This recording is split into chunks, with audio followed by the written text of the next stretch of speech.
ছাত্র জনতার আন্দোলনে রীতিমতো পুলিশকে দিয়ে কিলিং মিশন চালায় আওয়ামী লীগের এমপি মন্ত্রী নেতারা। এমনকি অস্ত্র হাতে মাঠে নেমে পড়ে ছাত্রলীগ যুবলীগ আওয়ামী লীগের নেতারাও।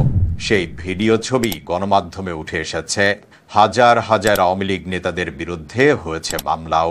আটক হয়েছেন বাঘা বাঘা সব মন্ত্রী এমপিরা। কারা অধিদপ্তরের তথ্য বলছে, শেখ হাসিনার সরকার পতনের পর বিভিন্ন মামলায় এখন পর্যন্ত 131 ভিআইপিকে গ্রেফতার করা হয়েছে। সেই তালিকায় সালমান এফ রহমান, ব্যারিস্টার সুমন থেকে শুরু করে বহু মন্ত্রী প্রতিমন্ত্রী রয়েছেন। তাদের মধ্যে 108 জনকে ভিআইপি বন্দী হিসেবে বিশেষ সুবিধা বা ডিভিশন দেওয়া হয়েছে।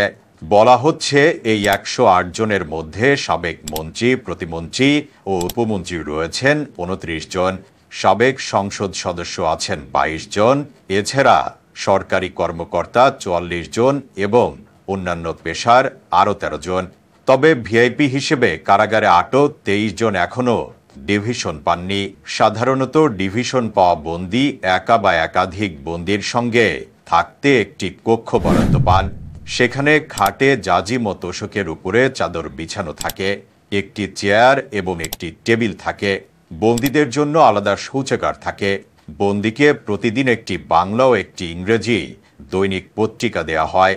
সরকারের অনুমোদন সাপেক্ষে টেলিভিশনও থাকে। আলাদা রান্নার ব্যবস্থাও থাকে। নির্ধারিত বরাদ্দের টাকায় বন্দী নিজের পছন্দের খাবার তালিকা রান্নার জন্য বলতে পারেন।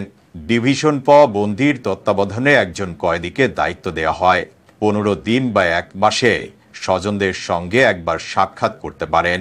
ডিভিশন পাওয়া বন্দীরা কারাবিধি অনুযায়ী সব ধরনের সুযোগ সুবিধা পাচ্ছেন।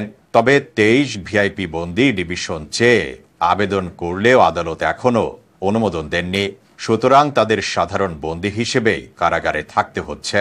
কারাগারে বৈষম্যের শিকার হচ্ছেন বলে অভিযোগ করেছেন সাবেক আইসিটি প্রতিমন্ত্রী জুনায়েদ আহমেদ পলক। তার অভিযোগ, পরিবারের সাথে যোগাযোগ করতে দেওয়া হচ্ছে না, অন্তত ফোনে পরিবারের সাথে কথা বলতে দেওয়ার অনুরোধ করা হয়েছে।